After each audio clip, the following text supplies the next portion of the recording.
5 ওয়াক্ত নামাজ সুন্দরভাবে পড়বেন। রাত্রিবেলা 20 রাকাত পূর্ণ তারাবি রমজান মাস পুরা মাস পড়বেন, বলেন ইনশাআল্লাহ। পূর্ণ 20 রাকাত তারাবি। তারাবি শুধুই 20 রাকাত। তারাবি কয় রাকাত? না শুধুই 20 রাকাত।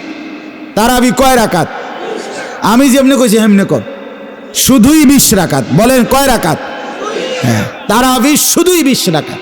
8 রাকাত তারাবি হয় না, 12 রাকাত তারাবি হয় না, ওইগুলো নফল নামাজ, ওগুলো আলাদা নফল নামাজ। তারাবি শুধুই 20 রাকাত, বুঝছেন না? আপনি যদি বলেন অনেক হুজুরে তো কয় 8 রাকাত, তো আমি তো হুজুরে, আমি কইছি 20 রাকাত, তো ওনারটা আপনার বুঝে ধরছে, আমারটা বুঝে ধরছে না কা? আমার অসুবিধা কিতা? না আমার কি কিতা, আমার অসুবিধা কিতা? সার্টিফিকেট না, মানে আমার সার্টিফিকেটটি চাইবেন নিয়ে আইয়েন। আমি কি চুরি করে ফাঁস করছি নাকি? তো আমি কি বহন খাইয়ে বড় হয়েছি? কথা বলেন না কেন? তাইলে অতএব এই যুগ যুগ ধরে লক্ষ কোটি উলামায়ে কেরাম 1450 বছরের এই সিলসিলা হঠাৎ করে বিগড়ায় দিলে হবে না। এজন্য পূর্ণ 20 রাকাত তারাবি ইনশাআল্লাহ পড়বেন। বলেন ইনশাআল্লাহ, বলেন ইনশাআল্লাহ, বলেন ইনশাআল্লাহ। আল্লাহ আপনি তৌফিক দান করেন। হ্যাঁ, যদি কারো তর্ক করতে মন চায় আইসেন, আমি তর্ক করুম আমি। হ্যাঁ, না মানে 8 রাকাত লইয়া 12 রাকাত লইয়া যদি কারো তর্ক করতে মন চায়, অসুবিধা কি? তর্কের জন্য আমি সময় দিব, বাকি আইসেন আমি, বা আমি হুজুর পাঠাবো তর্ক লাগিয়া, অসুবিধা কি? কিন্তু এখন বললাম, তো রাত হয়ে গেছে, এই জন্য লম্বা করে বলার সুযোগ নেই, এই জন্য বললাম, সুযোগও দিলাম। তর্ক করতে চাইলে আপনি কইরেন তর্ক, অসুবিধা কি? আমি সময় দেবো আপনার তর্কের। কিন্তু তারাবি পূর্ণ 20 রাকাত পড়বেন। সাহারির টাইমে উঠে 2 রাকাত 4 রাকাত 6 রাকাত 8 রাকাত নফল নামাজ তাহাজ্জুদ পড়বেন। সারাদিন বেশি বেশি কালেমা শরীফের জিকির করবেন, ইস্তেগফার তওবা পড়বেন, আল্লাহর কাছে জান্নাত চাইবেন, জাহান্নাম থেকে পানাহ চাইবেন, খুব বেশি দোয়া করবেন। ইফতারের আগে, সেহরিতে, সারাদিনে সুযোগ থাকলে আল্লাহর ঘর জিয়ারত করবেন। রমজানে উমরা করিলে, একটা উমরা রমজানে, আল্লাহ রাসূল সরাসরি বলছে রমজানের উমরা সরাসরি হজ্জের সমান সওয়াব। উমরাতুন ফি রমাদান তাদিলু হজ্জা।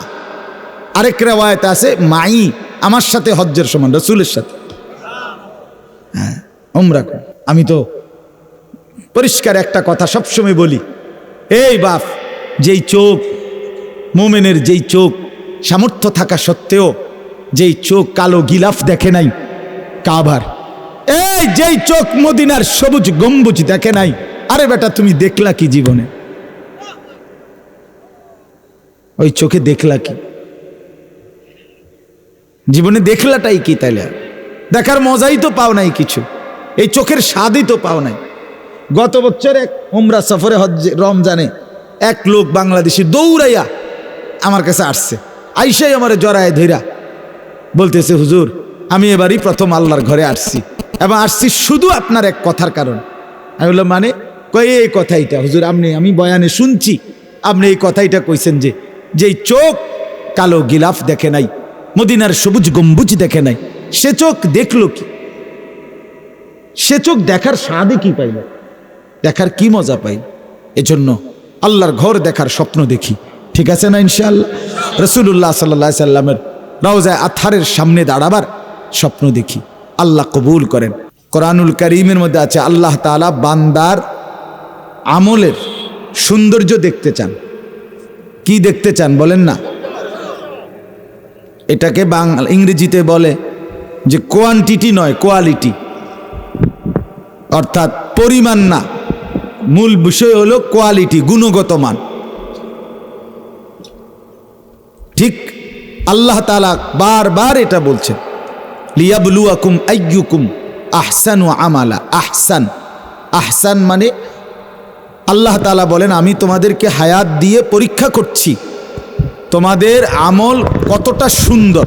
আহসান, এই সৌন্দর্য চায় আল্লাহ। তোমার নামাজ, তোমার রুকু, তোমার সেজদা, তোমার সূরা, তোমার কেরাত, তোমার উচ্চারণ কতটা শুদ্ধ, কতটা সুন্দর। আপনারাও তো এটা বুঝেন, আপনারা কারো কোরআনুল করিম তেলাওয়াত সুন্দর হইলে আপনারাও তো বলেন মাশাআল্লাহ কি সুন্দর পড়া, এটা বলেন কি না বলেন না? তাহলে আমরাও তো সৌন্দর্যটাকেই তালাশ করি। তো আল্লাহ তাআলা বলেন আমি বান্দার আমলের সৌন্দর্য চাই। ইন্না জাআলনা মা আলাল আরদি যিনাতাল লাহা লিনাবলুয়াহুম আইয়ুহুম আহসানু আমালা। এটাও সূরা কাহাফের আয়াত। আল্লাহ বলেন এই পৃথিবীটাকে আমি সৌন্দর্যের উপকরণ দিয়ে সাজিয়েছি, অতঃপর আমার বান্দাদেরকে পরীক্ষা করছি তাদের কার কার আমল কতটা সুন্দর। এজন্য সবসময় এটা মনে রাখবে। আমার এক উস্তাদ বলছিলেন, বড় আল্লাহওয়ালা আলেম, শুনতেছেন আপনারা? তো উনি বলতেছেন যে কয়েকদিন হুজুরে নামাজ পড়তেছে নফল, সুন্নত বা নফল 2 রাকাত। কয় যে আমি দেখলাম আমার পাশের জন, হুজুরে বলছেন আমার পাশের জন আমি 2 রাকাত পড়তে পড়তে উনি নামাজ পড়ে ফেলছে 10 রাকাত। আরে কিও কয়? হুজুর বলেন যে আমি ওনারে জিজ্ঞাসলাম যে চাচা আমি 2 রাকাত পড়তে পড়তে আপনি 10 রাকাত নামাজ কেমনে পড়ে লাইলেন? ওই লোক বলে হুজুর মনে কিছু নিয়েন না, আমি তো মুখস্থ পড়ি। কিভাবে পড়ে? মুখস্থ পড়ে। তো হুজুর তখন বললেন আরে কিও কন, তো আমি কি সাইয়া সাইয়া নি পড়ি? তাইলে আপনি যে এইভাবে এত দ্রুত মেশিনের মতো জাফানি মেশিনে 20 রাকাত পড়ে লাইলেন, এটা আসলে সৌন্দর্য হইল না। এটা সুন্দর হইল? আমার একদিন একজনে কইছে, বয়স্ক লোক, হুজুর আমরা তারাবির ইমাম আল্লাহ মিলাইছে। আমি কিতা মানে কি? একদম টনটুন না হুজুর, কি টনটুন না হুজুর? আমি বললাম মানে কি থাক টনটুন না কিতা চাচা? 20 রাকাত যে পড়ায় 13 পাওয়া যায় না, কোন সময় শেষ হয় সূরা তারাবি? মানে এইভাবে মেশিন সারে, একবার যে মেশিন দিছে 13 পায় না ওনার। তাহলে 20 রাকাত নামাজ পড়ার পরও যদি আপনার শরীরে 13ই না পান, তো বোঝা গেল ওটা কোনো নামাজ যত্নের সাথে সৌন্দর্য হয়ই নাই, এটা হয়ই নাই বেটা। খামখেয়ালি করলে হবে না, সৌন্দর্য চাই, সৌন্দর্য চাই। শুধু পরিমাণ বাড়াইলে হবে না, 100 রাকাত 200 রাকাত 600 রাকাত 900 রাকাত না, না, সৌন্দর্য হইতে হবে। হ্যাঁ, সৌন্দর্যের সাথে পরিমাণ যত বাড়বে নেকিও তত বাড়বে। আমার শায়েখ আল্লামা মুফতি মুশতাকুর নবী সাহেব বলে যে মনে করেন আমাদের অনেক, আপনারাও বলবেন এটা, সবাই স্বীকৃতি দিবেন, অনেক মানুষের দেখবেন তসবিহ পড়ে, মাঝ বয়সী মুরব্বী 33 বার সুবহানাল্লাহ, 33 বার আলহামদুলিল্লাহ, 34 বার আল্লাহু আকবার। এটা মোটামুটি সবাই পড়ে, ঠিক কিনা বলে? কিন্তু অনেক লোকের দিকে আপনি তাকাইয়া দেখেন, চাচারা মুরব্বীদের মধ্যে বেশি এই অভ্যাস। এই যে 100 দানার তসবিহটা 100টা পড়ছে, মানে মিনিটের মধ্যে নাই, মিনিট আমার মনে হয় না 60 সেকেন্ড লাগে। সুবহানাল্লাহ সুবহানাল্লাহ সুবহানাল্লাহ সুবহানাল্লাহ আল্লাহ আল্লাহ, শেষ, খালাস, হ্যাঁ শেষ। এটা কি? এটা কি কইলেন আপনি? এটা কি ধরনের তাসবিহ পড়লেন? আল্লাহ তাআলা রাসূলুল্লাহ সাল্লাল্লাহু আলাইহি ওয়াসাল্লাম এইভাবে তাসবিহ পড়ছে। আপনি কল্পনা করেন তো, আপনার বিবেক কি বলে? আপনার একেবারে কোরআন সুন্নাহর দলিল পরে কইতেছে, আগে আপনি বিবেক কি কয়? এই বুঝি নবী তাসবিহ পড়ছে আলহামদুলিল্লাহ আলহামদুলিল্লাহ এইভাবে? তো আপনি দিলে মেশিনের মতো পড়েন, আপনি এত তাড়াহুড়া করেন কেন বলেন? এটা সুন্নাত না, এটা সৌন্দর্যময় না, বরং তাসবিহের সুন্নত হইল প্রত্যেকটা উচ্চারণ করতে হবে এক নিঃশ্বাসে একবার। কয় নিঃশ্বাসে কয়বার? সুবহানাল্লাহ সুবহানাল্লাহ সুবহানাল্লাহ সুবহানাল্লাহ সুবহানাল্লাহ আলহামদুলিল্লাহ আলহামদুলিল্লাহ আল্লাহু আকবার, আল্লাহু আকবার, আল্লাহু আকবার। আমার হুজুর রে শায়েখকে একবার আমি বলছিলাম যে হুজুর এমনি তো সময় বেশি লাগে। হজরত আমাকে উত্তর দিছে, দারুণ উত্তর। বলছে মাওলানা সময় কি আপনার আব্বার? সময় আপনার বাপের? কথা বলেন না কেন? তো সময় কার? তো আল্লাহর দেওয়া সময় আল্লাহর নাম উচ্চারণের জন্য একটু বেশি ব্যবহার হইলে আপনার অসুবিধা কি? হ্যাঁ, আপনার সমস্যা কি? এই জন্য এটা খেয়াল করবেন। অনেক মানুষ, কথার প্রসঙ্গ আসছে দেখে বললাম, অনেক মানুষ 4 রাকাত সুন্নত পড়ে যে মেশিনের মতো। আরে কি আশ্চর্য কথা, ওড়ে কখন, সেজদা দেয় কখন, রুকু দেয় কখন। আমার কাছে মনে হয় তাব্বাত ইয়াদা কুল হু আল্লাহ, কুল আউযু বিরাব্বিল ফালাক, কুল আউযু বিরাব্বিন নাস, এই 4টা সূরা মনে আলগা ফইরা আইছে, রাইখা আইছে। আর এনে শুধু উড়ে আর নামে, উড়ে আর নামে। পরে মনে ফেরেশতারে দায়িত্ব দিছে চাচায় যে ফেরেশতা আমি যে আলগা সূরাটি ফইরে রাখছিলাম এটির লগে তুমি মিলাইয়া লইও, যেটার লগে যেটা খাড়ে। নাহলে এত তাড়াতাড়ি জাপানি মেশিন লাগাইলো 4 রাকাত নামাজ এত তাড়াতাড়ি শেষ হইবার কথা না। আর চায় না হইলে তো সম্ভবে না। আশ্চর্য, এটা খামখেয়ালি। এজন্য বাপ অজু, গোসল, নামাজ, বন্দিগি, জিকির, তেলাওয়াত, রুকু, সেজদা, হার আমল, প্রত্যেকটা আমল ধীরে সুস্থে সৌন্দর্যের সাথে করা চাই।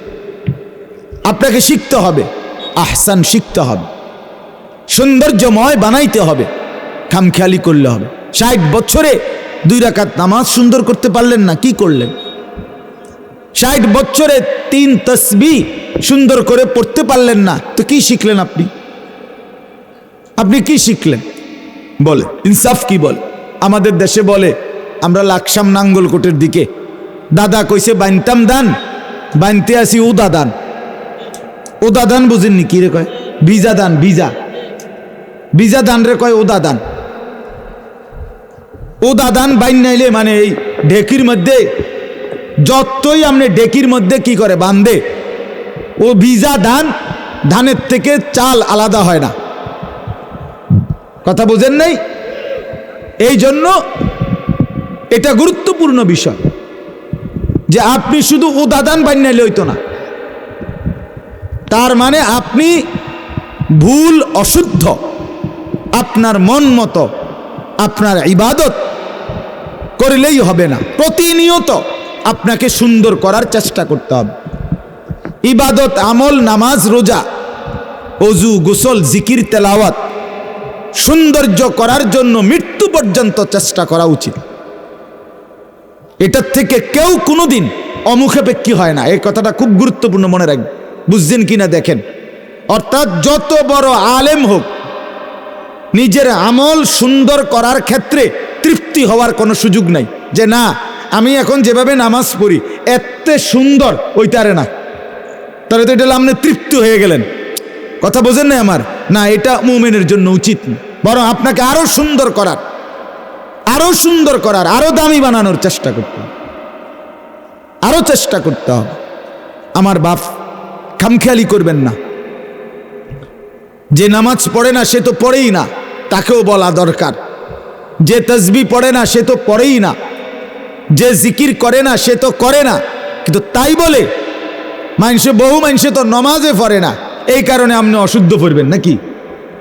কথা বলেন না কেন? বহু মানুষে তাসবিহ তো পড়ে না মিয়া হুজুর, হেরারে কইতারেন না তো এই কারণে বুঝি আপনি ভুল পড়বেন। বহু মানুষে আপনি আল্লাহর জিকির করে না, কোরআন শরীফ তেলাওয়াত করে না, এই কারণে আপনি কোরআন শরীফ অশুদ্ধ পড়লেও আমি মাইনা নিতাম নাকি? এটা ইনসাফের কথা হইল? এইটা অনেকে বুঝতে চায় না। আমি একদিন ওয়াজে বলছিলাম যে লাল, নীল, হলুদ, কমলা, বেগুনি বিভিন্ন কালারের বর্তমানে যে মহিলারা রঙ্গিলা বোরকা পরে, টাইট ফিটিং বোরকা, এগুলো কোনোভাবেই ইসলাম সম্মত, শরীয়ত সম্মত, কোরআন সুন্নাহ অনুমোদিত বোরকা না। এটি বোরকাও না, বোরকার জাতও না। এগুলো বোরকা না, এগুলো আরেকটা 3 পিস। বেডির শরীরে 3 পিস দুইটা, একটা ভিতরে এটা আর এটার উপরে আরেকটা গাও দিছে। এটা মূলত দুটাই 3 পিস। বোরকা এত টাইট হয় না, বোরকা এত রঙ্গিলা হয় না, এটারে কোনো বোরখা বলে না। এটা আরেকটা কি 3 পিস। আমরা যেমন ভিতরে একটা গেঞ্জি গাও দিছি, পূর্বে আরেকটা জামা গাও দিছি। আপনারা একটা ভিতরে গেঞ্জি গাও দিছেন, পূর্বে একটা শার্ট গাও দিছেন। এ বুড়িও ভিতরে একটা জামা গাও দিছি, এটার উপরে আরেকটা জামা গাও দিছি। আর কি?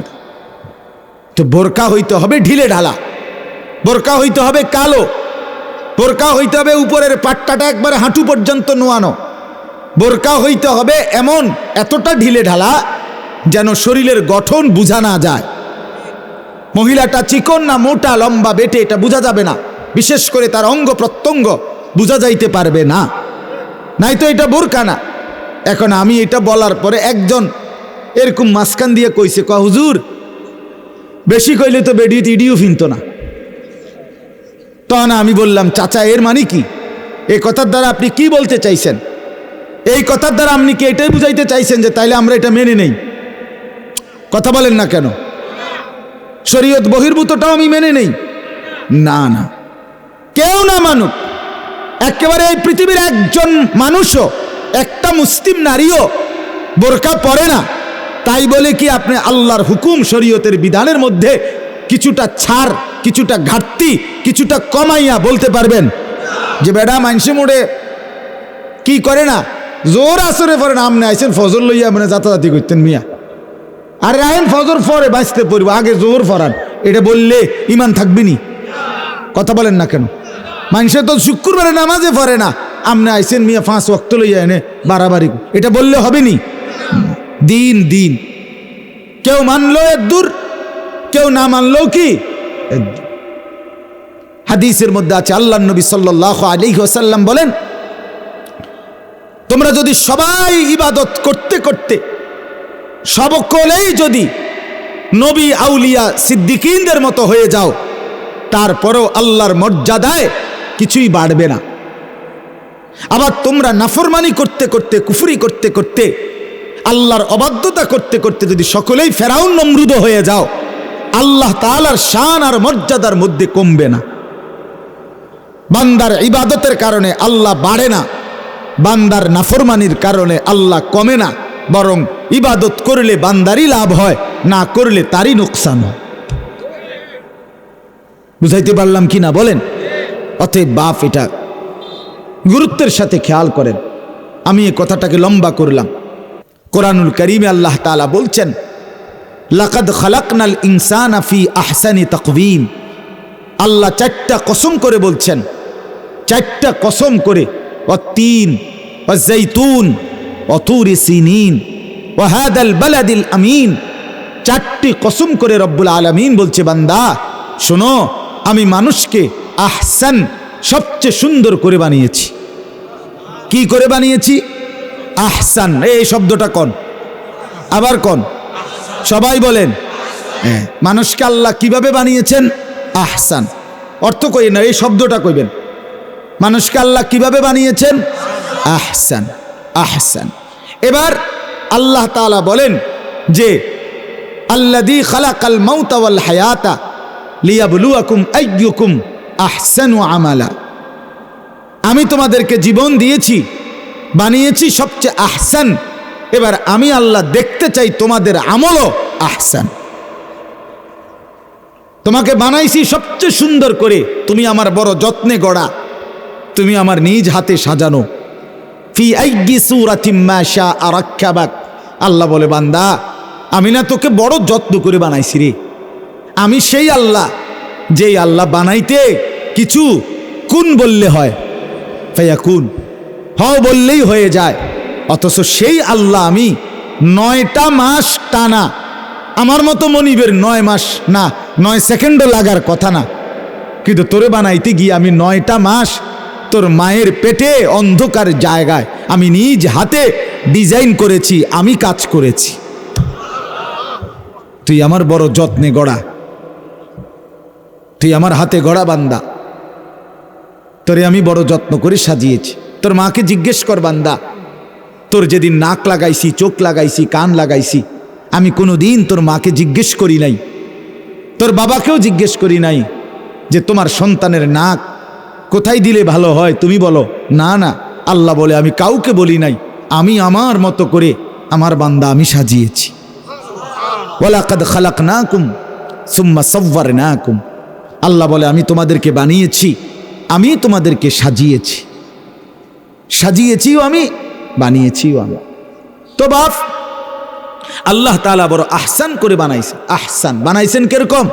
আর এখানে বললেন লিয়াবলুয়াকুম আইয়ুকুম আহসানু আমালা, আমি তোমাদের আমলটাও দেখতে চাই আহসান। বানাইছি যত্ন করে, কাজে হাসবা সুন্দর করে, কাঁদবা সুন্দর করে, কথা বলবা সুন্দর করে, পেশাব পায়খানা করবা সুন্দর করে, ঘুম যাইবা সুন্দর করে, খানা খাবা সুন্দর করে, পানি পান করবা সুন্দর করে, হাঁটবা সুন্দর করে, কথা বলবা সুন্দর করে, লেনদেন করবা সুন্দর করে, আচার ব্যবহার করবা সুন্দর করে, বিবাহ শাদী করবা সুন্দর করে, স্বামীর স্ত্রী সম্পর্ক বজায় রাখবা সুন্দর করে, ছেলে মেয়েকে লালন পালন করবা সুন্দর করে, উপার্জন করবা সুন্দর করে। এই সব সুন্দর পাবা কোথায়? আমার রসুলের মধ্যে, কারণ তিনি আমার আহসান। হযরত হাসান ইবনে সাবিত রাদিয়াল্লাহু তাআলা আনহু বলেন, ওয়া আহসানু মিনকা লাম তারা কাত্তু আইনি, হে নবী আপনার চাইতে আহসান, সবচেয়ে সুন্দর আমার এই দুই নয়নে আমি আর কাউকে দেখি নাই। আপনি আহসান। লাকাদ কানা লাকুম ফি রাসূলিল্লাহি উসওয়াতুন হাসানা, হাসানা হাসানা। সুন্দর হাসি হাসবা, আমার বন্ধুকে দেখো। সুন্দর কাঁদবা, আমার বন্ধু দেখো। সুন্দর করে টয়লেট বাথরুম প্রয়োজন সারবা, আমার বন্ধুরটা দেখো। সুন্দর করে খানা খাবা, আমার বন্ধুরটা দেখো। সুন্দর করে কথা বলবা, বন্ধুরটা দেখো। বন্ধু বলে যেভাবে, এটাই সুন্দর। বন্ধু আমার হাসলেও সুন্দর, বন্ধু আমার কাঁদলেও সুন্দর, বন্ধু আমার হাঁটলেও সুন্দর, বন্ধু আমার বসলেও সুন্দর। সুবহানাল্লাহ। বন্ধু কথা বললেও সুন্দর, বন্ধু চুপ থাকলেও সুন্দর। এজন্য আল্লাহ তাআলা আমাদেরকে বানিয়েছেন আহসান। আমাদের আমল, আমাদের চলাফেরা, যাবতীয় কার্যকলাপ দেখতে চান কিরকম? আহসান। ওমা কথা কয় না। আর একটু, আর 10:30 বাজে, মাত্র 10:30 বাজে, এখনো বেশি রাত হয় না। আমি দেরি করব না, এই আধা ঘন্টা 40 মিনিটের ভিতরে শেষ করে দেবো ইনশাআল্লাহ। তাইলে আল্লাহ বলেন আমি তোমাদের আমল দেখতে চাই আহসান। এবার আসেন 3 নাম্বার, আল্লাহ বলেন তোমারে বানিয়েছি আহসান, তোমার আমল দেখতে চাই আহসান। এবার তোমাকে পরকালে হাসরের মাঠে জিনিয়ে যেই পুরস্কারটা দেব, এইটাও হবে আহসান। ওয়ালানাজজিয়ান্নাহুম আজরাহুম বিআহসানি মা কানু ইয়ামালুন। রব্বুল আলামিন বলে, বান্দা হাসরের ময়দানে আমি তোমার সারা জিন্দিগির আমলের বিনিময়ে আমি নিজে তোমাকে বিনিময় দেব আহসান। খুব সুন্দর। জান্নাতটা একটা নজর দেখবা, খুশিতে কলজা ফাটতে যাবে। আরে করছে কি রে, আরে বলে কি, হুজুররা কি কইছে, হুজুররা তো বুঝাইতেই পারে নাই, আন্দাজে করতে পারে না। এই যে লক্ষ লক্ষ আলেম ওলামা জান্নাতের যত বর্ণনা দেয়, খোদার কসম আল্লাহর নবী বলে দিছে, উম্মত এটি সব দেখবার পরে দেখবা বর্ণনার চাইতে সৌন্দর্য কোটি কোটি গুণ বেশি সুন্দর। কি কোন মৌলী সাহেব আপনি কিটা কইলেন, আর এটি করে থুইছি কি, এটি করছে কি? সুবহানাল্লাহ। সুবহান মা লা আইনুন রাআত ওয়ালা উযুনুন সামিআত ওয়ালা খাতারা আলা কলবি বাশার। রব্বুল আলামিন বলে আমার জান্নাতের সৌন্দর্য এমন, যেটা আমার কোনো বান্দা চোখে দেখে নাই, কানে শুনে নাই, কোনো অন্তর কল্পনাও করতে পারে নাই। তাহলে আমরা যেটা আমরা দেখি নাই, কল্পনাও করতে পারি না, সেটার সৌন্দর্য আর কদ্দুরে বলবো আমাদের এই দুর্বল জবান দিয়া? তাইলে এই 3টা কথা বললাম। আমাকে আল্লাহ বানিয়েছেন আহসান, আমার আমল হতে হবে আহসান, আমার পুরস্কার মিলবে আহসান। বলেন, আমাকে আল্লাহ বানিয়েছেন, আমার আমল হতে হবে আমার পুরস্কার মিলবে। এখন আহসানের মাপকাঠি মানে আমি আমার সব কিছু উঠা বসা চলা ফেরা আচরণ উচ্চারণ লেনদেন ঘর পরিবার আচার আচরণ সব কিছু বাজার ব্যবসা স্ত্রী সন্তান সংসার হাসি কান্না আনন্দ বেদনা সকল কিছুকে যদি সুন্দর আহসান বানাইতে চাই তো মাপকাঠিকে রাসূলুল্লাহ সাল্লাল্লাহু আলাইহি ওয়াসাল্লাম। মানে একটা স্যাম্পল রাখবো লাগবে না, আমি কোনটার মতো বানামু একটা নমুনা লাগবে কিনা বলেন না, সেই নমুনাই মুহাম্মদুর রাসূলুল্লাহ সাল্লাল্লাহু আলাইহি ওয়াসাল্লাম। এজন্য এখানে কোনো বুদ্ধি বিবেক খাটাইলে সুন্দর না। এজন্য রাসূলুল্লাহর সুন্নাত বাদ দিয়ে যা কিছু এটা কখনোই আহসান নয়। এজন্য দস্তরখান আহসান, ডাইনিং টেবিল আহসান নয়। এজন্য মেসওয়াক আহসান, ব্রাশ টুথপেস্ট আহসান নয়, আহসান নয়। এজন্য দাড়িওয়ালা চেহারা এটাই আহসান, দাড়িবিহীন চেহারা আহসান নয়।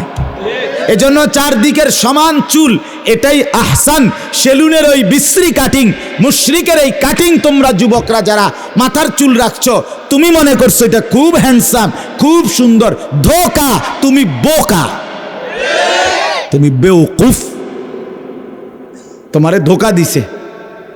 তুমি নাফিতের কাছে ধরা খাইছো, তুমি সেলুনে গিয়া মার খাইছো, তুমি রাসূলুল্লাহ সাল্লাল্লাহু আলাইহি সাল্লামের সৌন্দর্য নেও নাই, সৌন্দর্য নেও নাই।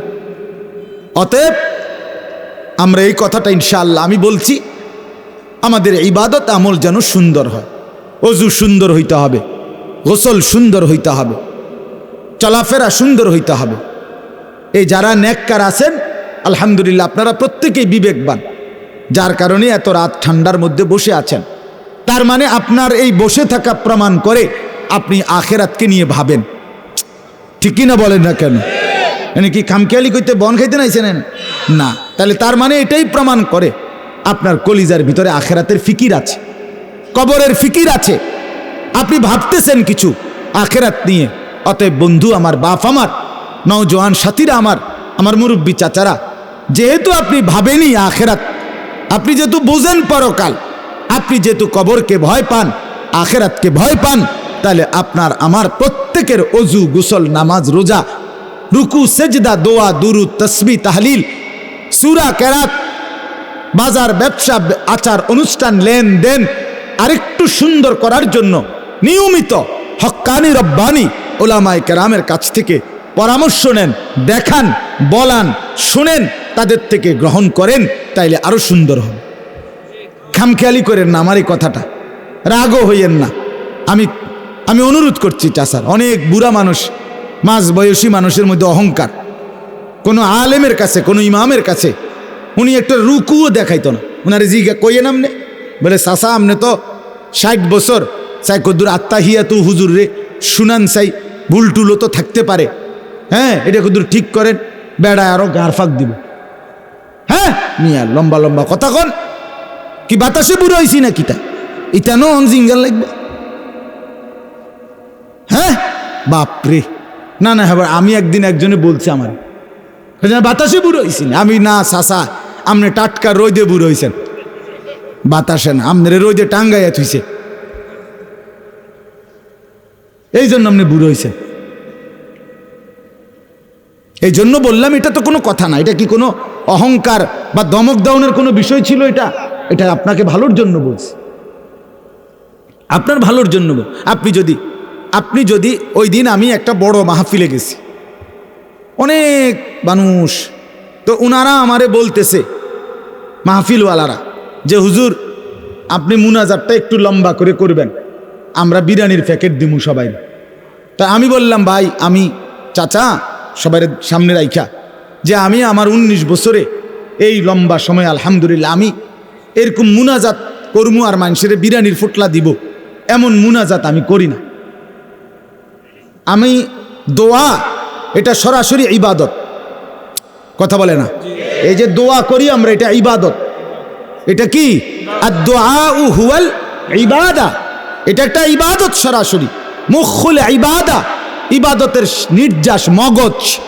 তো আল্লাহর কাছে কিছু চাইবো আমি, এটার জন্য আমার কাকুতি মিনতি অনুনয় বিনয় কাতরতা দরকার।